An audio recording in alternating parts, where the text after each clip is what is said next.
Students, good afternoon. Good afternoon, sir. Good afternoon, Professor.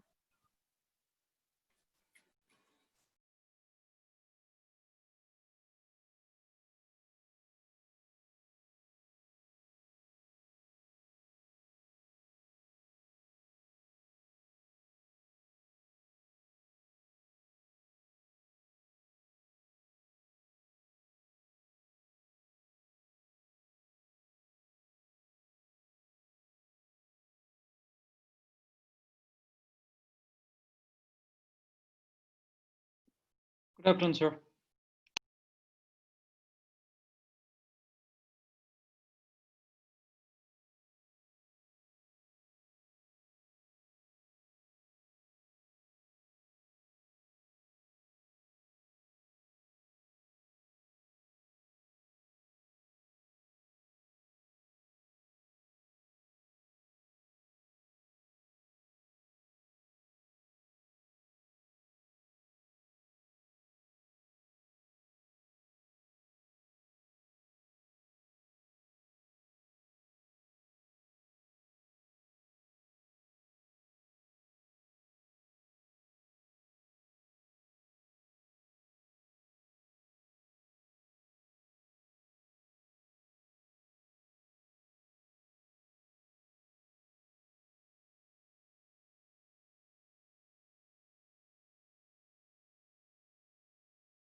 Students, good afternoon again. Good afternoon, sir. Good afternoon, sir. Yeah, I seem to have some issues with the power today, so if I do go away, I'll come back. Don't worry. So there are about 31 participants. So how many more are expected? Another 20. 20. Okay. So anyway, we have to start. So we'll start. So probably, I think you can wait for another 10 minutes, maybe. They will join. 10 minutes. Huh? Okay, we'll do so. Start by 1:40, 1:45. Yeah. Yeah, sure. 144. Done. We'll do. So another 2 minutes. We'll just wait for a little more to join. 1:40 we'll start. Sure, sir.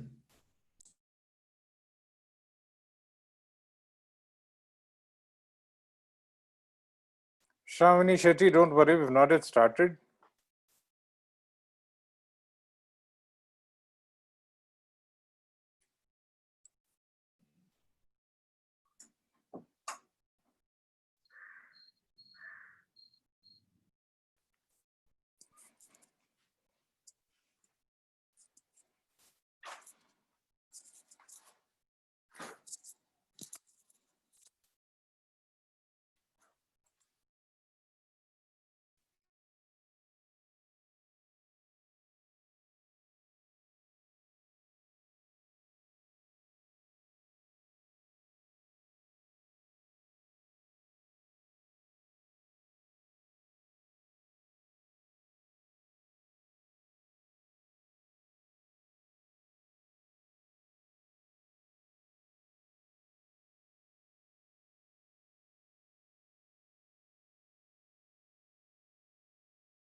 So students, I guess we'll start. Yeah.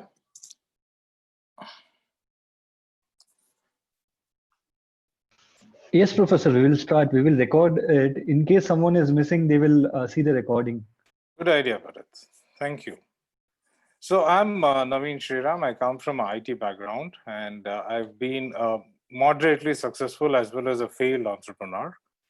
So we will be going through this journey of entrepreneurship. Now, how many of you have been an entrepreneur or want to be an entrepreneur? Bharat here, Professor. I have been and want to be also. Good. But right now? Right now, freelancing and also working for a firm. Oh, that's good. Okay, nice. Anyone else wants to pitch in?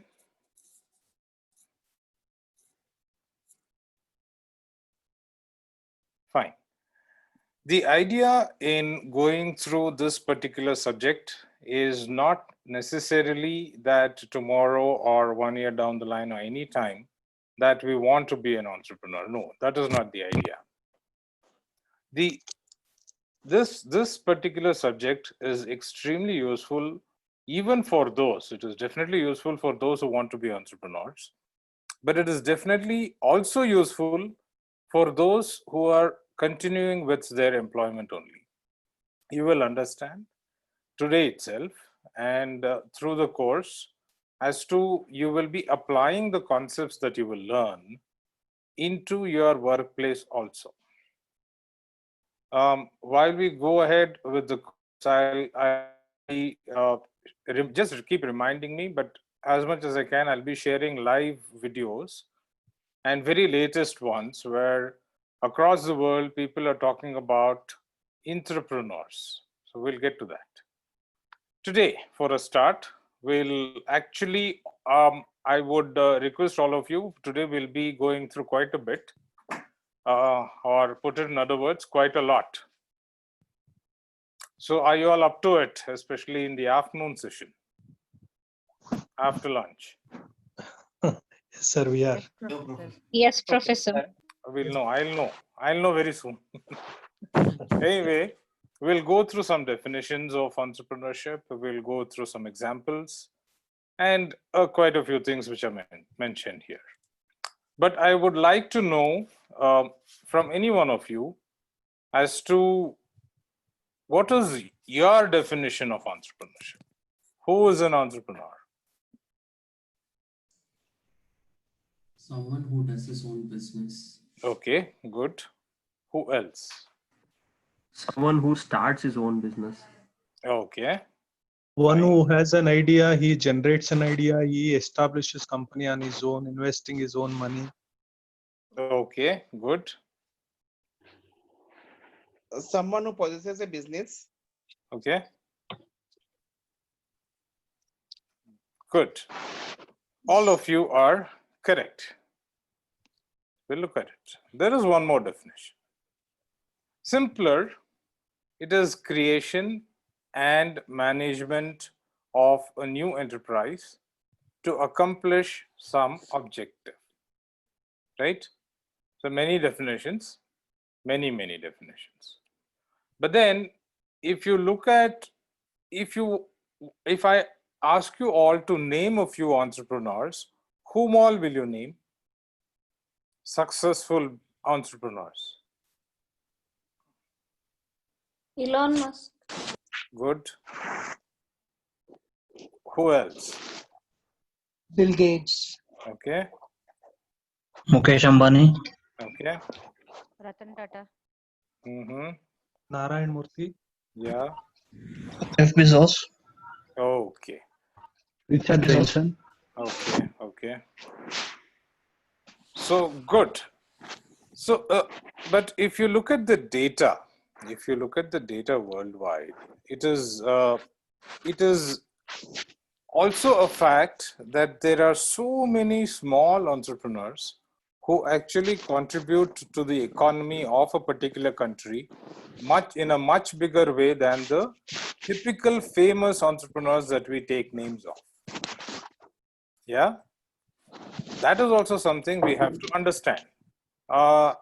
In Bangalore, if you go to many areas, you go to Indiranagar, you go to Jayanagar, there are so many small entrepreneurs who are actually running into the profits of about some crores per month. They are also entrepreneurs. Look at this. This is something like a Pani Puri wala in India. Is he not an entrepreneur? Yes, he is. So I just request all of you to have a shift in your mindset that entrepreneurs are they are not the rare, specially gifted ones like Elon Musk and the others. They are also people who are small, but contributing to a large extent, not just but to themselves and a lot of other people in terms of employment. Yeah. And then the next question is, will people become entrepreneurs only for money? No. Not necessarily. So here is an example that you are seeing, that this particular lady, she was very interested in mathematics. It's quite strange because I'm not, but then I think quite a few of you are. So she was very good at maths also and started teaching her kid. That's when she got the idea that she can help other kids also. And then she started this bedtime maths website, and then finally she has become quite big. You can look all these up and then you will understand. So this was started just purely because of her love for maths. This, you see, is an example of two friends who were in love with chocolates. And just because they loved chocolate so much, they finally ended up becoming a pretty decent business in delivering chocolates to people, all sorts of different sorts of chocolates. Then you see here, Carl, his fascination from the very, very beginning, very young age, has been flying. So he started that idea when he was very, very young, and just because of his passion, he became an entrepreneur. Okay. Now, does it mean that entrepreneurship does not involve money? Yes or no, please? Yes, it does. It does. And if you see, if you go back very, very past history of India, there have been plenty of entrepreneurs, but unfortunately in today's world, the orientation is not there. If you look at Harvard, if you look at Stanford, if you look at those universities abroad, many students who graduate and get out of their MBA have that in their minds that they want to be entrepreneurs. Why is that difference? Can anybody answer this? Why is there a difference in thinking between students, let's say in the US, and students here? That here we are programmed to go and join it, take up a job. Because this mindset that there is this mindset that America is the land of innovation and dreams. Yeah, that is one. Our education system. Conservative background where we tend to shift our requirement to a more secure and payable job rather than to start a new thing. Yeah, correct. On a risk-based approach, stating that if I join a job, my income is fixed and every month I will be getting something. Whereas if I start my own business, it's quite a risky matter. You might earn at times, you might not, you might fail also. Right. There's always a risk involved. Right. We do not want to take risks. Correct. All of your answers are correct. There is also one more thing. If you look at the history of India, there have been more entrepreneurs than anywhere across the world. Go very back into the history, but then not going there. Look at today. The situation is in US, for example, the conditions, it's called the ecosystem. The ecosystem is very conducive for entrepreneurs. So you pass out of an MBA, you become an MBA grad, you just get out of it. By the time you do that, there'll be, if you get your ideas in place, the ecosystem is there. That means there are seed investors, there are angel investors, there are venture capitalists who are willing to listen to your idea and invest money. In India, that is still not the case. Also, psychologically, we are wired to the fact that we have to finish something and then get into a job which pays us every month on month. We do not want to take that risk. That is also one of the reasons. So all of you are right. There are many, many, many reasons that we are still progressing. But having said that, today, I'm not talking about the COVID situation, generally, the situation has changed a lot in India also. There are many who are starting to be first generation entrepreneurs. By saying first generation, what do you think I mean? No, they don't have a background of business or their Correct, parents. correct. The family has not been in business, but they are the first ones who start a business. Okay. Anyway, we'll look at an example here. We'll look at, we can look at a lot of ventures as and when time permits, but here we'll look at one particular Bell V bottle opener. This is very important in the future today itself for you to understand. So this is an expensive or a premium bottle opener. Okay. So will we pay 4,000 rupees for a bottle opener? Yes or no? No. Definitely not. Yeah. We might as well buy some bottles and keep for that expense. Anyway, this is an expensive bottle opener. So it sells us about $50 in the US. We'll look at this a little later, but then I'll start with something very difficult right now. So, any of you have got some ideas, some unique ideas in mind for a business, please? Actually, many professor also it's said that India is a land of ideas, but Absolutely right. yeah. India is a land of ideas. India is a land of innovation. It's just that we do not have the ecosystem as yet. So you have some ideas. So this is a particular formula that I request all of you to write down if possible. Assuming we have an idea, I want any one of you or quite a few of you to come up with some unique idea, and then we'll look at this example. Take your time, take some 2-3 minutes, come up with some, or if you already have it, just summarize it properly, your unique business idea. Professor, maybe post-COVID one idea. Hmm. So as of now, work from home is trending. So the thing is, the idea is about work from anywhere, and it is like having tie-ups with cafes and everything around the world, and it's like it's something getting a platform for cafe and work from anywhere guys. Okay, okay. So That's that seems one. a good idea. Yeah, that seems Another idea is a tech idea that is right now retail and mall. The culture is actually coming down because of this COVID. Like the developments in VR and AR. You didn't eat your fruit. Hi. VR and AR, everyone are actually many tech companies are working on it, but the thing is, I don't know why they are not able to crack it. But with the help of VR and AR, we can create virtual stores and virtual malls. Okay, okay. So this is like quite ambitious thing, but yeah, it's definitely possible. That means you're talking about if I have to go to, let's say, a mall, you will create a virtual mall and a walkthrough for it, right?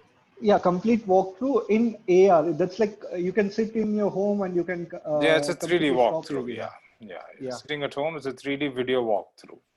Yeah. Okay, good. Anybody else?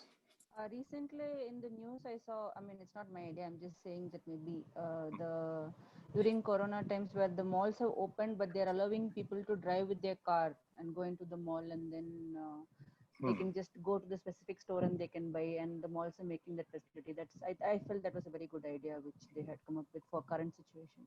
Yeah, that's a good point. I don't know, in Bangalore, if you know, there was a drive-in theater. It was called drive-in. So you could just drive in your car, sit in the car or take some chairs and sit next to the car, watch the movie on a very big screen and then come out. Yeah. Heard about it, but didn't try. Yeah, it was somewhere. I've also been there once, but then after that it closed. So yeah, any other ideas? I have been to a similar place, drive-in theater in Chennai. But okay. Any other ideas? Yeah. Yeah, I have an idea. Yeah. For the current situation, because my friend was asking me how to start a very small business with a very little money. I was just telling him sachets of sanitizer, Yeah. which cost 1 rupee. Yeah, it's a good So, idea. That's a good idea. so that way, I have few ideas that way, streamlined, depending on the investment. So good. Interesting.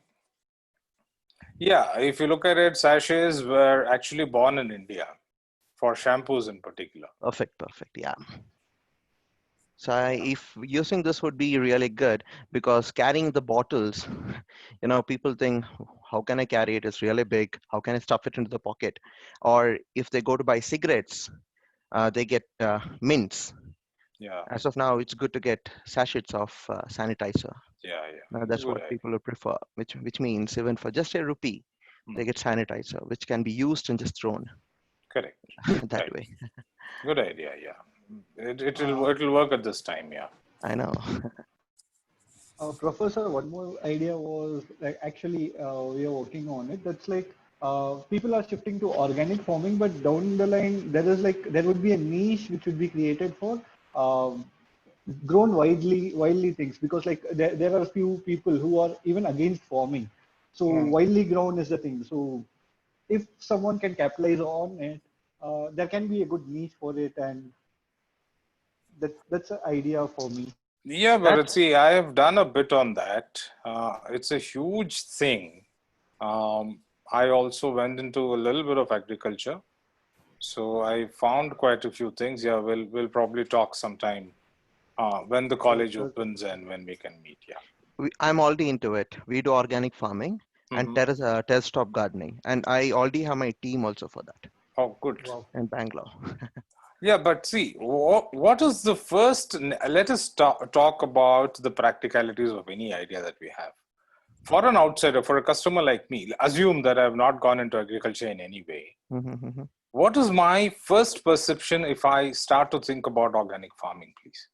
Safety of our children. Professor, I'm not talking about organic farming. I'm saying like not at all farming. It's like widely grown. It's the next version of organic I farming. heard it as widely grown. So you're talking about Widely. Okay, that's a good idea. Okay, it's next to organic farming. Yeah, fine. Yeah. So see, you were saying, yeah. Yeah, we do terrace gardening and all this. So what I would say is that, we do this so that we don't eat poisonous food. We can have hygiene food. Whatever we have is neat, clean, and we know what we are making. And it's very easy to actually make all those things at home if you are literally looking into it. Okay, that's good. No, but tell me one thing. What I asked was, what is the perception? First thing is not to have poisonous food. Because we don't, we have all the sprayed and all the chemical sprayed thing that we're having. So correct. That's the advantage you're talking about. That's the first advantage. Perfect. Yeah, but what's my perception is my question. As a normal customer, what is my perception about organic produce? Maybe as a consumer, I feel that the thing what I eat is safe to eat and is nutritious, more nutritious, and has no side effects in the long run. So that is what I presume by consuming organic food on a day-to-day basis. Got it. Okay, I'll rephrase the question. Somebody is answering. Yeah. From an entrepreneur side, I also started the terrace gardening. First thing what my family said is, it is difficult. You have to get the mud on top, and there are a lot of if it is organic, then the problem with having some fungus or this problem, and it is difficult. And will I get so much of yield from what I invest?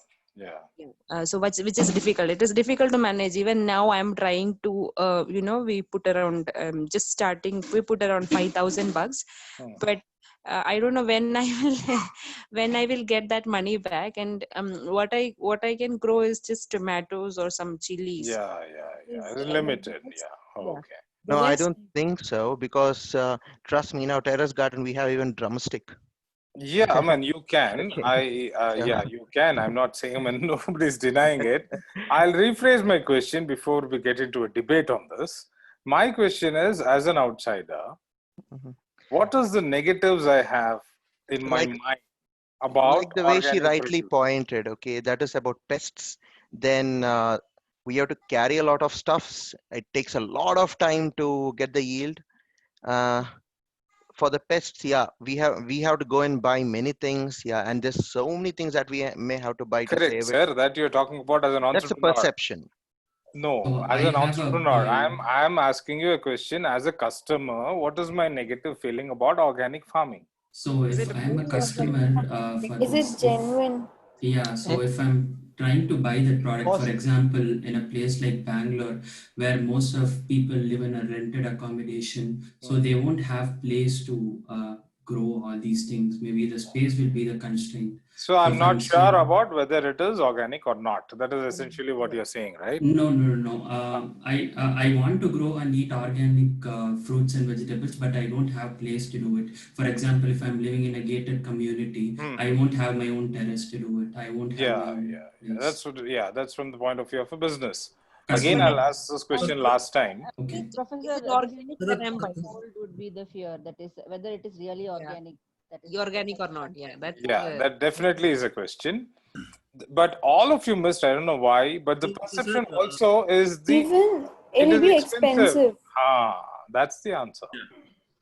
The next question is, is it worth that I'm paying so much more? Yes, Is it it worth? is.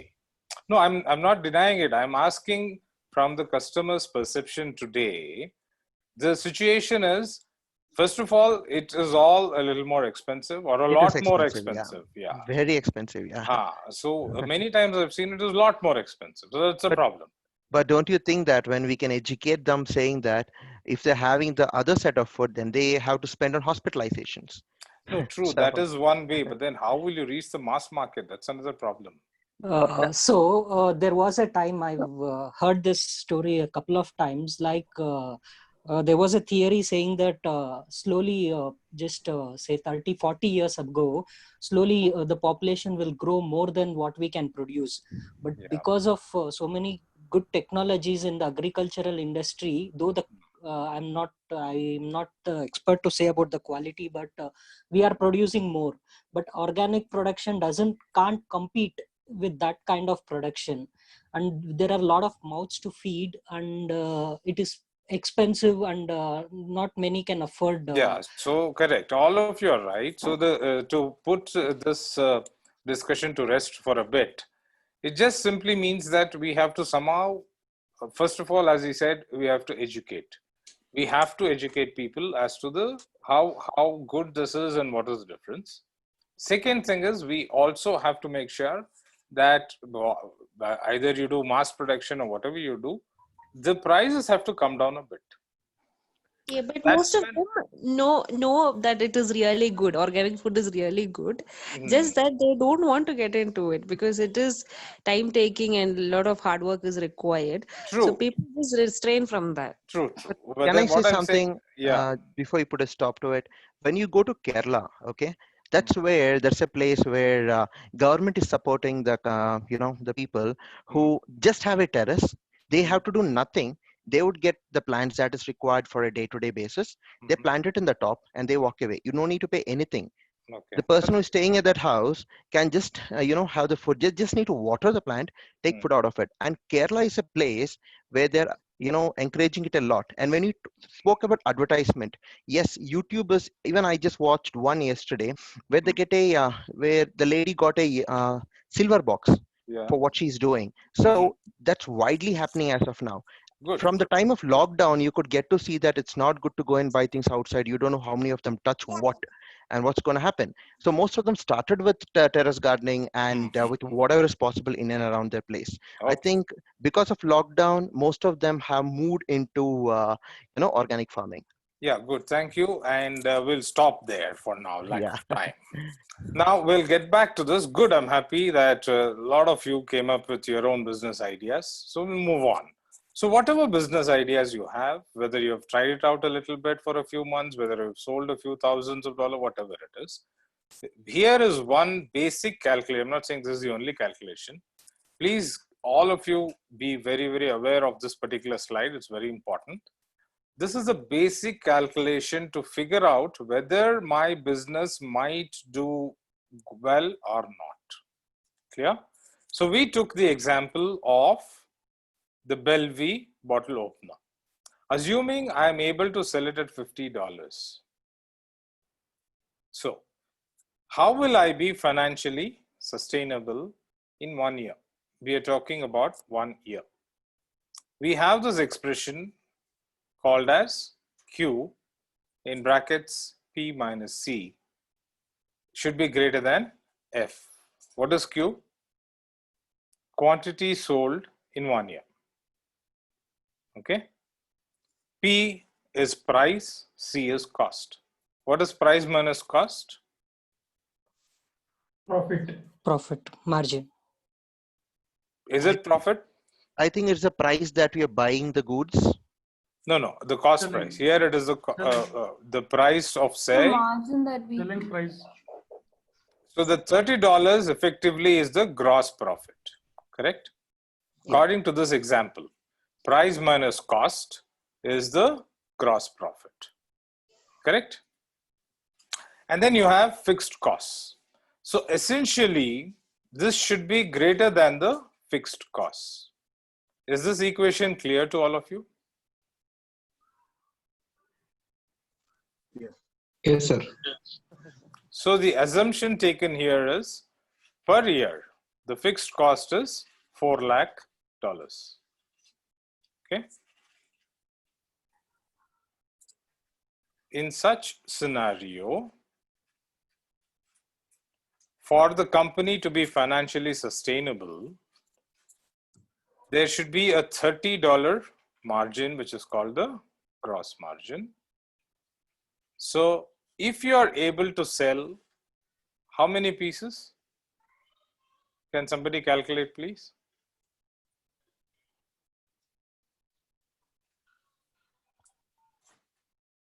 80,000. 4 lakhs is my fixed cost.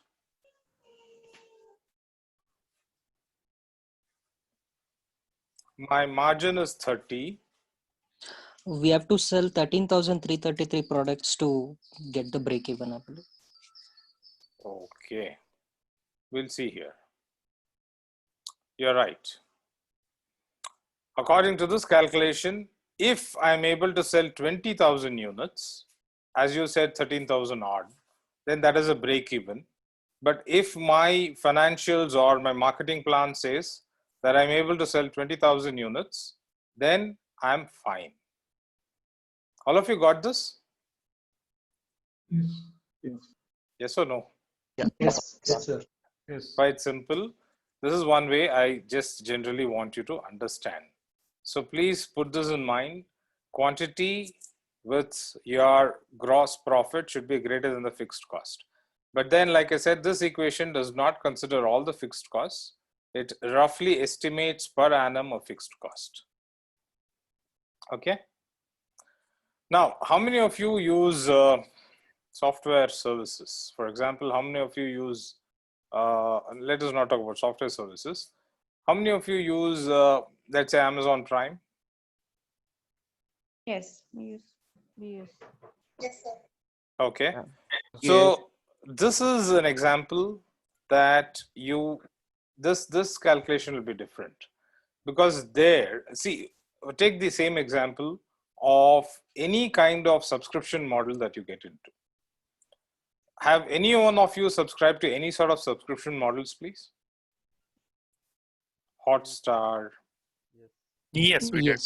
Yes, we did. Yes. So how do you do it then? You actually pay upfront a small fees, and then is it monthly, quarterly, whatever you pay, correct? Yeah. And then you continue with it. But then what is the problem for the company if you do not continue with it after a certain period of time? Correct? Yeah. Many of us use a lot of free such softwares and then give it up. And we don't really subscribe to it. That's okay. For the company, they are very, very fine. So here you see an example of a software related service, which is mainly mostly like a B2B. It's a business operation streamlined. So it's called as a SaaS model. I think all of you know software as a service model. Yes. So we start with a 30-day free trial, and then if you want, if there are different plans. This is what Netflix also kind of looks like. So you can choose different plans, unlimited, limited, whatever plans you choose. The main difference between this and the regular service or one-time sale of a product is there are some jargons that you have to understand. For a model which is subscription based, there is something called as LTV and CAC. What is LTV? Lifetime value and customer acquisition cost. Yes, absolutely right. So you already know, quite a few of you know about it.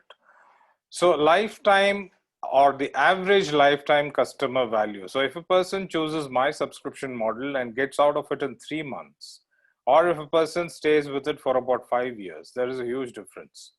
So what is the lifetime value of a customer? Today, if you look at most of even the products across the world, including India, people are looking at somewhat like this. Even if you buy, for example, a Samsung fridge or a refrigerator, maybe a TV or anything of that sort, then you can go ahead with something called as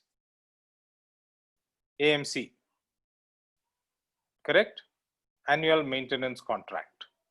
So that is happening for many laptops also, correct? Yes or no? Yes, Professor. Yeah. So So even for all the other electronic items, all keep yes, many things are changing over like this. So in such services, the main thing that a company has to consider is the lifetime value, average lifetime customer value should always be greater than the customer acquisition cost. What is the customer acquisition cost? A bite, like MRP. initial 1 month, 2 month free to get hold of the customer, or else like X amount, the cost for the customer to get him in our platform. Yeah, see, if you have a software service and if you have spent so much on ads, so much on your website, so much on Google ads and so many things, and if you have, let's say, spent 10,000 rupees, if you have got 100 customers, so what is the customer acquisition cost? 10,000 by 100. That's like total spent by number of customers we got. Yeah, so that's about 100 rupees per customer, correct? Yes, Professor. So if it is so, if it is 100 rupees per customer is what I have spent, then if my subscription is about 10 rupees per month, where is my break even on an average? 10th month. Yeah, that is if all the 100 customers retain, right? Some of them do not, some of them go away. So that's how you calculate it. I think I've made it quite simple. Okay. Here you also see there's something called as churn rate. What is churn rate? The customer cancellations. Correct. People who get out of the service. Okay. This is percentage on customer who are going out of our network and total customer we acquired. Correct. So these are some, slides that I want you to have a look at later on. Now, this is a very important slide. When I mentioned to you that those of you who just want to keep working in a job, also this particular subject is extremely important for all of you. I'll tell you why. Here you're seeing, I will actually try and send you that particular link of the interview from Viacom. I think all of you have heard of Viacom, right? No, Professor. No. Viacom is huge. Yes, Professor. Yeah, a very big company. Now, this main thing that you have to understand is not about the company. What you have to understand is he is CEO of this particular company, and he clearly says that I will not take anybody. I'll not employ anyone who cannot think like an entrepreneur, who cannot take responsibility for their actions, who cannot start thinking that they still own the particular job that they have. Okay, so that's what's happening across the world. That's happening in US, that's happening in UK. It's also started to happen in India. So there are so many metrics that people find out whether a person is suited to actually think like an entrepreneur or not. So for all of you who think that this particular course is mainly or mostly only for who want to be an entrepreneur, please get it out of your mind. It is not so.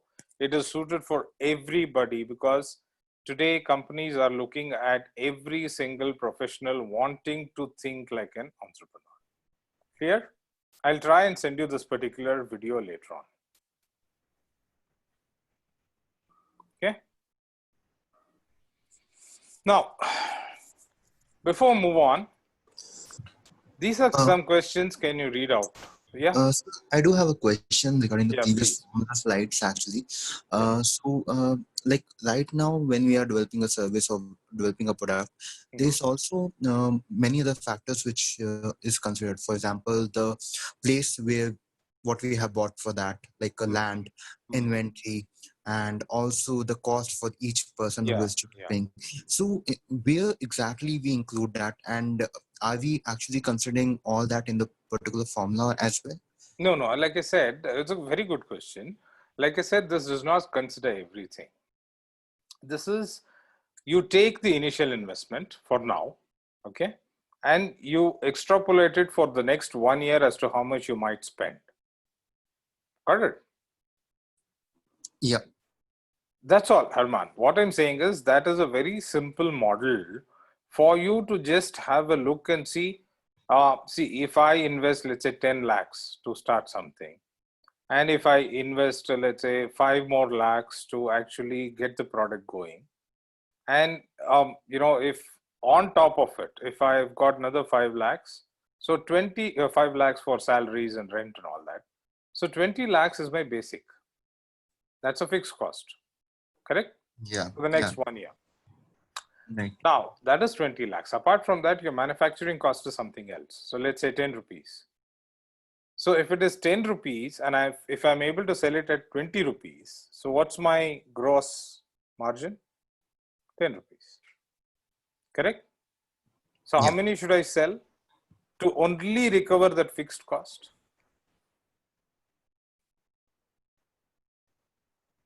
20 lakhs. 2 lakh units. Divided by, 2 lakh units. So if am I able to sell? So it's a basic idea to get to know whether what is the number of units I have to sell, or will I be able to sell that many units?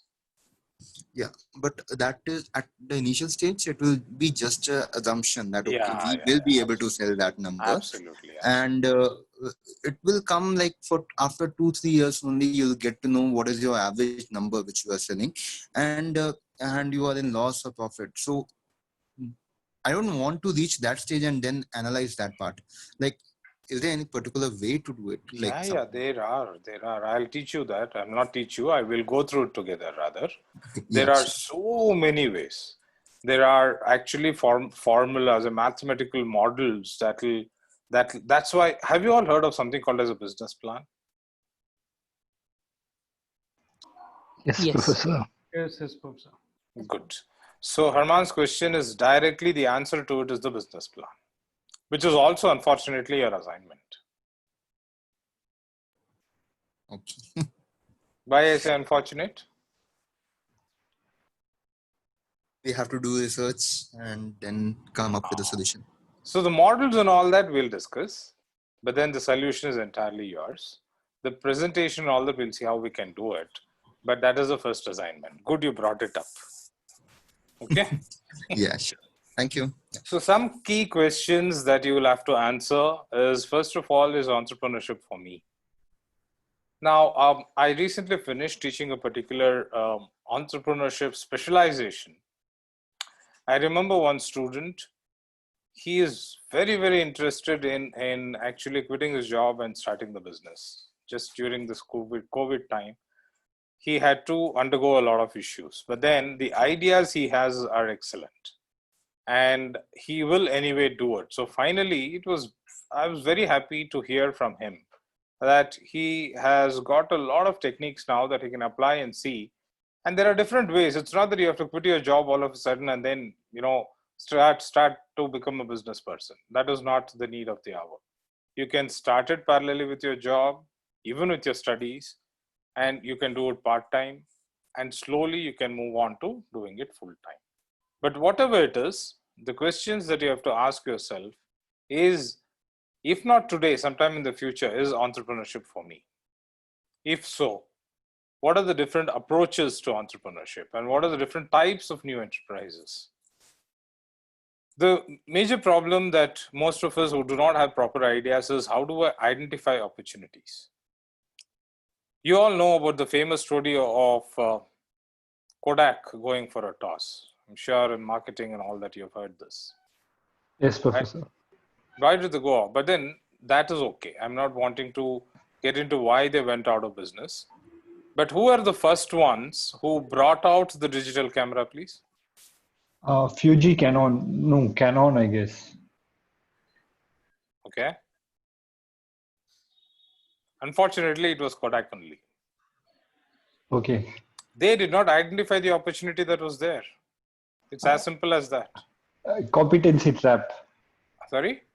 Competency trap. Competency trap. Another thing is, see, if I have 90% market share in the world with analog modules, why the hell would I look at even something related to digital, which is a very new technology? And I've got more than 85-90% in the world share. So who do you blame?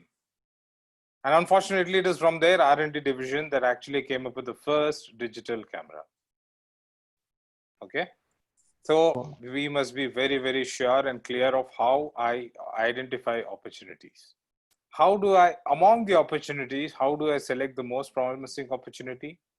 How do I develop a solution concept? How do I test my concept? All these we'll get to know.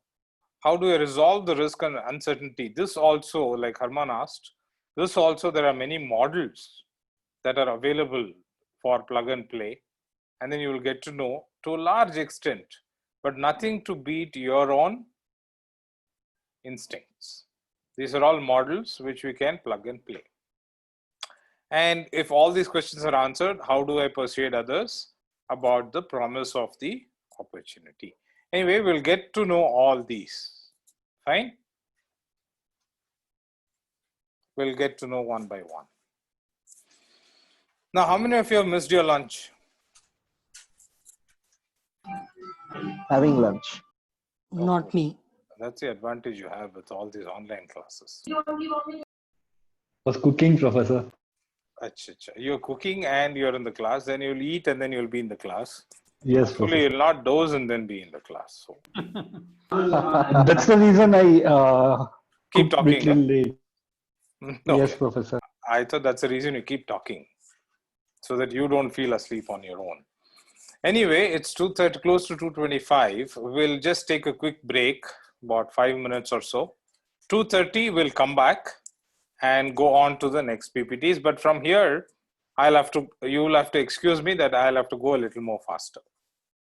Sure, Professor. Sure, Professor. Yeah, 5 minutes break. 2:30, we're back.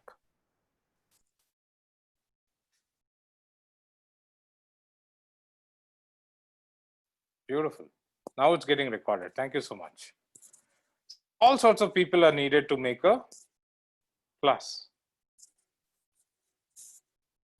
Okay. So who is an entrepreneur? Is there a clear profile?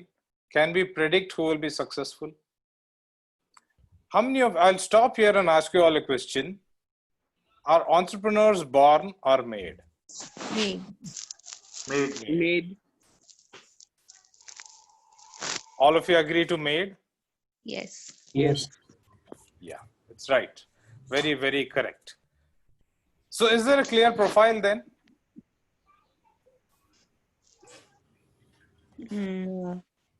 No. There's no clear profile. We just know a few traits of entrepreneurs, but there's no proper clear profile. If you look at Elon Musk, he's really crazy. And there are many such people who have been crazy, including Steve Jobs. And in small businesses, which usually I take examples of, there are still more people who are crazier, but they are all entrepreneurs. So does it mean that you have to be crazy and only then you'll be an entrepreneur? No. No. We cannot say that. No. Can we predict who will be successful? No. No. I don't know if you know. I'll ask you again this. What is the average age of a successful entrepreneur across the world, please? Maybe 35, 40. 8 years. 8 years. Because 8. 8. Okay, no. In terms of the physical human age, what is the age?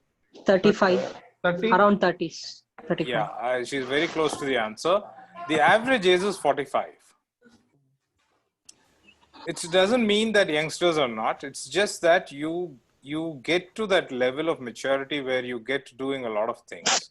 And then the average age, it is mentioned as 45 because you've gone through ups and downs and you know how to handle it. The main thing, of course, that particular PPT I have not opened, it's got a beautiful single definition. It says entrepreneurs are very rare only because their tenacity, or what's the other meaning of tenacity? Their persistence, risk-taking ability. Yes, their resilience and persistence to take the risk. That is the most important thing. And over an extended period of time, that's another problem. So again, I will see, this is the attribution error I was talking about. We only think of famous people and we forget about small businesses that are around. So we must look at small businesses also. They're all entrepreneurial mindset. Okay. But of course, there is research. What is the research? That suggests that entrepreneurs are more likely to tolerate higher levels of risk. But other findings also show that there's no difference in terms of risk propensity at all. So we're not sure. But then what works, we know. What works, there are a few that work as a personality itself. Can you name famous entrepreneurs with great personality?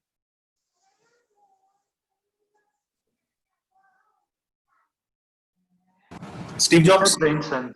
Yes, Steve Jobs is correct. Branson is correct. So Dhirubhai Ambani. Ambani does not have great personality as such, but he has a very sharp mind. Yes, Ratan Tata has got a great personality. If you look at Narayan Murthy, does not have a great personality, but a great businessman. You know, so there is optimism, there is overconfidence. So mainly we find three important things. One is the tolerance to risk. Personality can always be molded, which essentially means what you show to the world. But most important thing is if you should have passion. Unless you are passionate about it, you will not be able to do it. I'll give you two examples. One is a famous example of Elon Musk. What is he passionate about? Space. Building a second place. Yeah, so he's talking about all moon, star, space and all that. He's very passionate about it and that rubs off. And I know of one particular Panipuri guy in, I don't know if you know this area, Baswangudi in Bangalore. So there, his passion was pretty simple. He started off very, very poor, ended up building a 3-floor house of his own in the same prime locality of Baswangudi. What was his passion? Serving the food. His family. His passion was his family. He said, I will not want to see any of my kids grow up poor. Right? So passion can be anything, but then ideally you have a great vision and that's your passion, you know. Passion to moon, stars and all that is what Elon Musk has. You will see a lot of people who've got a lot of passion towards too many things and that's how they become entrepreneurs. Okay? We'll look at types of entrepreneurs. So far, so good? Any questions so far? No, Professor. No, sir. Okay. We'll look at three types of entrepreneurs. One is a serial, second is parallel, third is non-traditional. We'll look at some examples and we'll also look at what they are. A serial entrepreneur is someone who starts a business one after the other. So I start a business now. If it does well, then I'll slowly start another business after some time. That's a serial entrepreneur. Who do you think is an example of a serial entrepreneur? So Mukesh Ambani. Yeah, correct. But if you look at it, Ambani is both serial and parallel also. Because when he inherited from his father, he actually inherited a lot of businesses. But then he did not start those many businesses. So parallel entrepreneur is somebody who starts multiple businesses at one time. Any example here? Oprah. Oprah, is it? Okay, what all did she start together? She started first from TV anchor, then cable station, then magazine. But did she all start it together? No, one by one. So that means a serial entrepreneur. One after the other. Jack Ma also started with one. Serial, now. Serial, yeah. Then later on they shifted to become parallel. You're right. Yes. So a classic example you will see later on. So we will look at the third category, which is non-traditional. Someone creating a small business part-time. For example, most of you are working, right? So you have a business idea and you do not want to quit your job. You still you have a passion to start the business. You start the business parallelly with your job. Then you become a non-traditional entrepreneur. Clear on these three? Yes, sir. So Steve Jobs is both an example of serial as well as parallel. Okay. Steve Jobs did not only start Apple when he was kind of shaky, he also started Pixar, Pixar animation. Okay. So that's why he is both. Elon Musk is definitely both. How many of you know that Elon Musk also started PayPal? Yes, we know. Yes, He started with paper. He raised funds from it. And trust me, that is still one of the sturdiest payment gateway system in the world. Great. It's a lovely, lovely business. Of course, he sold it. I think he's got some small stake in it. Okay.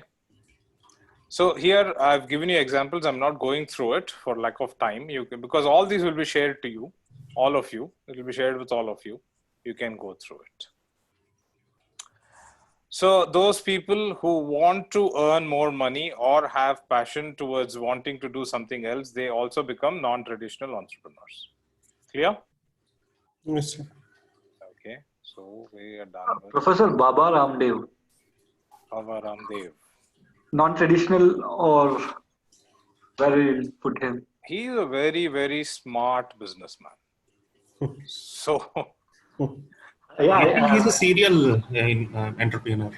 He's not a He has product diversification, but everything is in FM. He's serial. You are right. He is very much a serial entrepreneur. And these people have started businesses at a very, very right time. What do you feel about Flipkart? It's a non-traditional. I think so. No. Don't get confused, please. It's not non-traditional. They actually quit them and they came out of wherever they came out of, and they started only the business. So it's a serial business. I mean, one after the other. Of course, I don't know. Bansal, the other Bansal, then left the company, and now he's investing in different companies. So now he's doing something parallel. But why do you think Flipkart worked? That's my question. Less people were there in that space, and it was booming. You're close to the point, but what is the actual answer? They introduced cash on delivery, which is the Convenience. Okay, all these are correct, but what did they do? What really worked for them? It has this Indian attachment, when we compare to Amazon's, and even though the investors are from Malaysia and outside India, but it was considered as an Indian brand. Correct. They All of had you are an right edge in your over the answers. pricing. What is the main reason?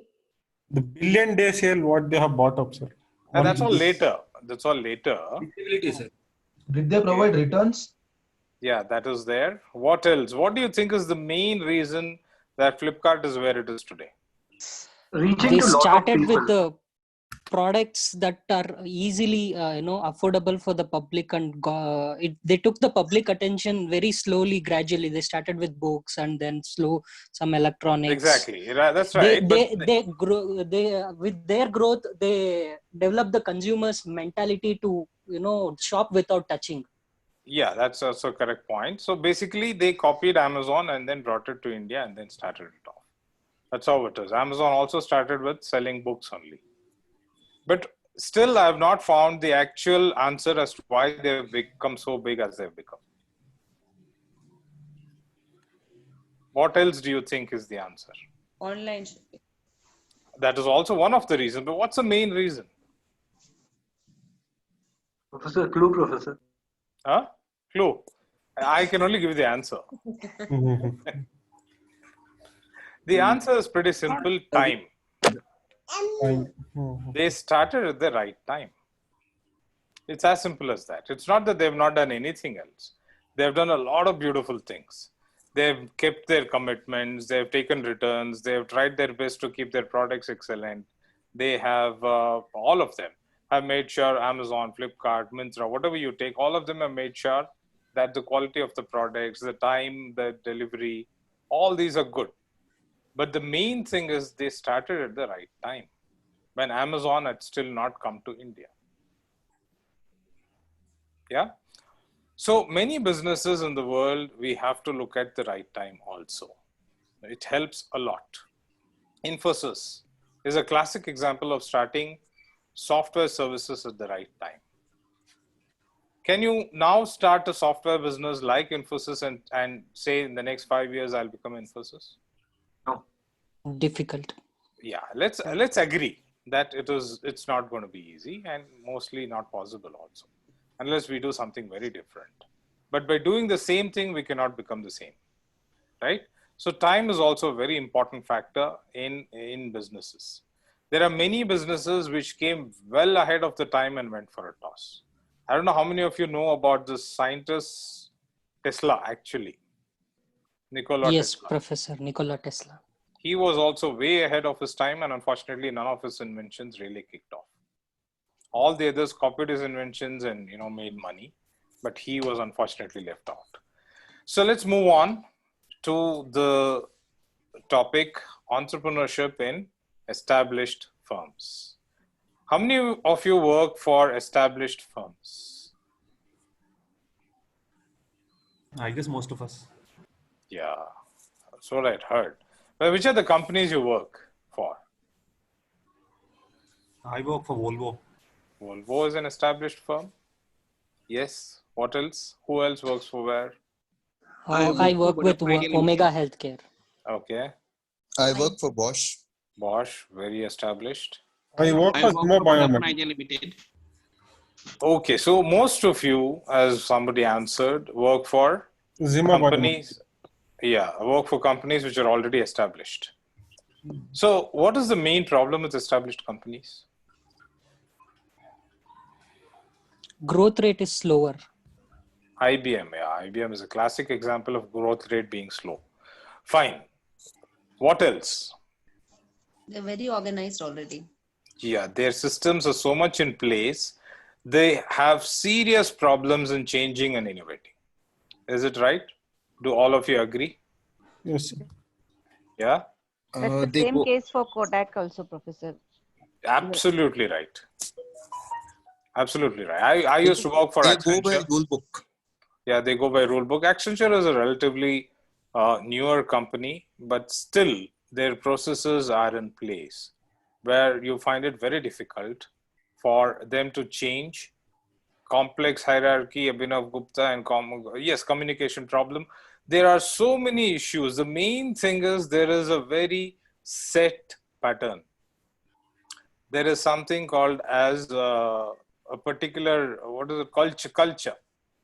So the culture cannot be changed at all. They themselves struggle so hard, so badly, that they cannot just be entrepreneurial. They cannot be innovative. They cannot change. They cannot think beyond what they are doing. But then can they still be making these changes? Is it possible? If they have a unit for it, maybe. That's going to take a lot of hard work for them. If they are not risk averse. Yes, so they are averse to risk. They must have unit for it. Which is the company which is very famous and gives a lot of time devoted to invention or innovation? Apple. Apple is one, but even more time that is being given by this company today. SAP. Google, correct. SAP also does. Many companies are doing, but Google has devoted a lot of time for people, for their employees to get on to that something called as thinking innovatively, coming up with solutions innovatively. So there are many ways that old companies can also think of becoming innovative. We'll look at some. Okay. And we'll look at the reason. This is called as disruptive innovation. See, what happens is, what is IBM famous for? Computers. Servers. Are they famous for laptops or what computers? Servers. They are famous for their computing machines. Yeah, they're famous for the big sized machines and really huge. They're very, very big in whatever they are. No doubt about it. But then I don't know how many of you know, somebody is working for IBM. Can you tell me why IBM lost out on laptops market? Because of rigidity, they thought what they provide is the best. Yeah, so that is something called as sustaining. That's what you see in this picture. It's costly. Yeah, so they want to be wherever they are. They don't want to do something disruptive. What did Apple do? Were they disruptive when they came in? Was Apple disruptive? They were. Yes, they were. Yes. So that's a problem. So many companies want to be sustaining than disruptive, right? So the major problem is there. Okay, I'll not get again deep into this. We do not have the time.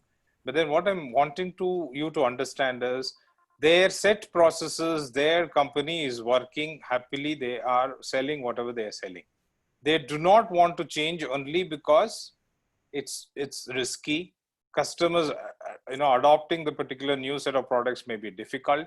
There are so many changes which can happen, so they stick to what they are doing. Okay, but there are three ways that these big companies are changing and making sure they become innovative, and that particular something called as corporate entrepreneurship is coming into the picture. So I'm sure all of you have heard of this word called entrepreneurs. Yes, we did. I did at least. Okay, what is it, please? Somebody who is trying to create a change or make a difference inside the organization rather than thinking of moving out of the organization and then starting up a new business. You're very close to the answer.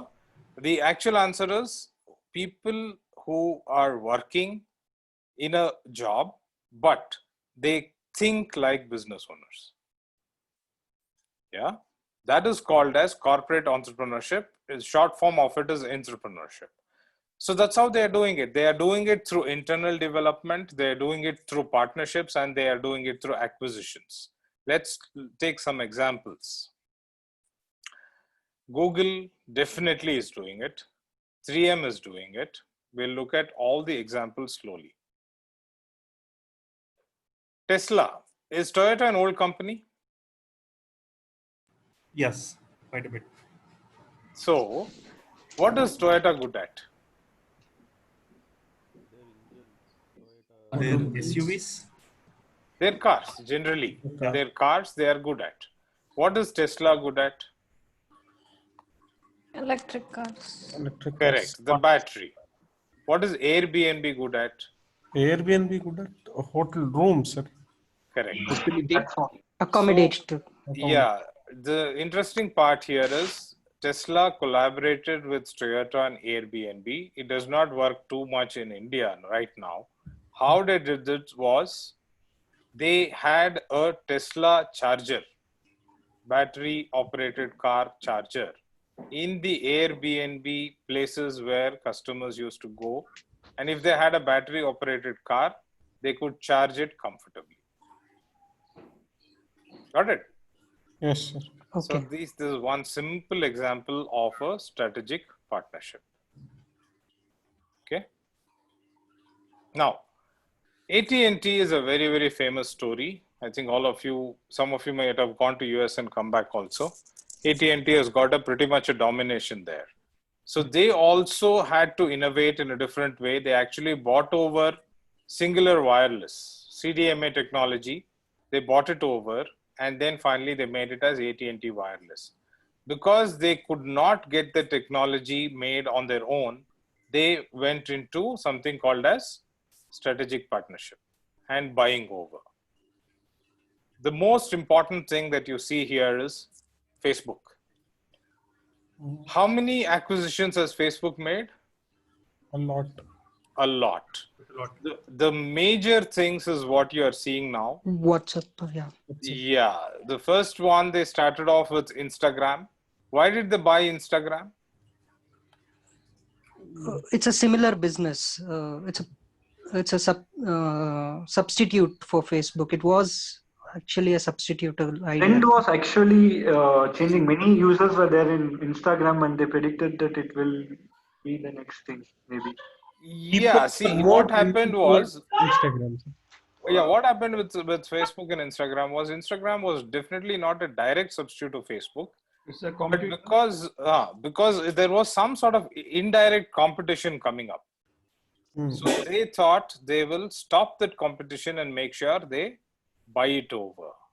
So they own the market, correct, Chetan? Yes. So they bought over and made sure, even though they paid so much, they made sure they bought it over. What is Oculus? Not many will know. It's a virtual reality. Correct. VR, they bought it over. But why did they buy WhatsApp?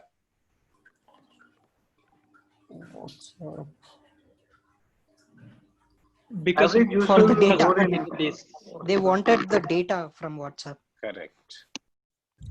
The huge database of WhatsApp, they really wanted it. How much $1 billion they paid for it? Forgot, sir. Some almost twice the. I think 60 or something. Think. $60 billion or something. Think again. Tell me how much they may have bought it for.